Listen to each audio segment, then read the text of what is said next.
Hi అండి.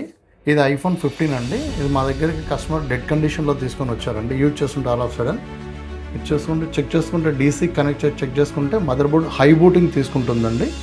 అంటే mother board power తీసుకుంటే ఎక్కువ తీసుకుంటే మదర్ బోర్డ్ కంప్లీట్ షార్ట్ అయిపోయింది. ఇట్లా మీరు ఆథరైజ్డ్ సర్వీస్ సెంటర్లో చూపించి కంప్లీట్ వాళ్ళు మదర్ బోర్డ్ మార్చుకోవాలా, ఫోన్ ఎక్స్చేంజ్ చేసుకోవాలంటే పానిక్ కాకుండా మా దగ్గర తీసుకొని వస్తే మ్యాక్సిమం బెస్ట్ ప్రైస్తో సర్వీస్ చేపిస్తామండి. కానీ కొంతమంది కస్టమర్స్ ఈ లాస్ట్ 1 వీక్ నుంచి మేము అబ్జర్వ్ చేస్తామండి. ఫోన్ చేస్తారు, మదర్ బోర్డ్ డెడ్ అయింది, ఇదంటే ఇంత సంథింగ్ అమౌంట్ అని చెప్తే అంత ఎక్కువ ఇంత ఎక్కువ అని లోకల్ షాప్స్లో చూపించుకొని మళ్ళీ మా దగ్గరికి ఒక 3-4 డేస్లో తీసుకొని వచ్చారండి. కానీ అట్లాంటి ఫోన్స్ మ్యాక్సిమం కావు, అయినా కూడా వేరే కంప్లైంట్స్ వస్తాయండి. అట్లా కాకుండా ప్రొఫెషనల్ హై అండ్ టెక్నీషియన్స్ ఉండే స్టోర్స్ తీసుకొని వస్తే మీకు మ్యాక్సిమం డేటా లాస్ కాకుండా చేస్తామండి. మా దగ్గర అయితే 2 బ్రాంచెస్లో ప్రొఫెషనల్ టెక్నీషియన్స్ ఉంటారు కాబట్టి మీకు మ్యాక్సిమం అదే మదర్ బోర్డు మీద రిపేర్ చేస్తామండి. Thank you.